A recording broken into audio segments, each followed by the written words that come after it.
This is the AF-S Nikkor 50mm 1.4G. So this one, as a 50mm lens, is really good for taking photos just kind of out and about, different things. This one is really good. Getting the aperture to such a high number, like a low number, is really good in terms of trying to get things that aren't too blurry, etc. So that's really good lens. Also, with the prime lenses, because it is a fixed focal length, it teaches you the importance of distance. So having the proper distance away from the subject is very important. So that it does teach you a lot. Obviously, having a zoom one does give you a lot more flexibility, but in terms of primes, that is pretty good. So I do recommend the 50. And then I decided I want to get some other ones. The problem with 50 is you can't do that in closed spaces. So I got this one right here, which is the Nikkor AF-S Nikkor 35 1.8G. So with the 35, that is much better I can do that for indoor spaces.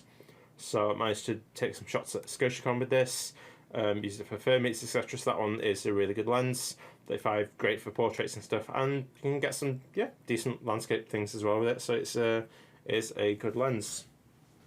I actually do have this, which is a telephoto converter. So what does this do?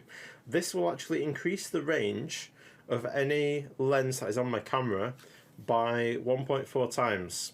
So that means, so for this one, for example, this is my long range lens here, which is the Nikon AF Nikkor 70 to 300mm.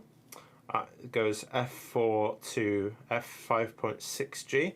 So that is what it would be normally, but I do have the telephoto teleconverter attached, and as you can see on there, it does have the 1.4 times magnification.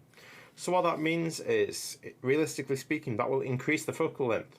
So that, because this is attached to it, this is now going to become a 98 to 420mm lens. So that is a really good reach. So that means I can get things like birds of prey, airplanes, etc.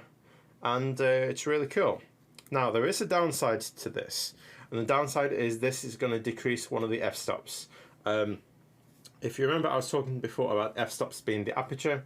So that means that is going to decrease the size of the aperture. And by that means, what that means is that's going to let a lot less light into the lens. And because there's less light, it has to do other things to compensate for that. So things might get blurry. The other thing is, because this is a slow autofocus as well, it is going to affect that. It either really will hamper the autofocus or may just stop autofocus entirely. But with the long range lens, it's not too bad, because I can still do the manual focus on this as well. But yeah, that is that. So this is that at the base 70. And then by twisting this, I can extend the range. And yeah, the focusing does extend it a bit as well. So as you can see, that is quite a fairly, I mean, you can get lenses which are longer than this, but it's still a fair length. It's not massively heavy, but obviously for like a really long period of time, yeah, obviously the neck strap for the camera is very important as well. But yeah, that is what I use. Also, we do have my smallest focal length lens, which is this one, which is the Tokina 11 to 16mm f2.8 and DX. This is especially for crop factor cameras. So with this one, it'll have 16 as the average wide angle, and then when you dial it down to 11, then it goes super wide, so you've got a really big field of view there. And it does have the autofocus or manual focus, and it's got that slider on there. And yeah, this is a pretty decent lens, good for like indoor stuff, and that's what I'm going to use for that camera video I'm doing. And finally, this is how it looks when I've mounted the Tokina 11 to 16mm on my Nikon D7100. So as you can see, it is a fairly decently sized lens. Again, really good for close range stuff.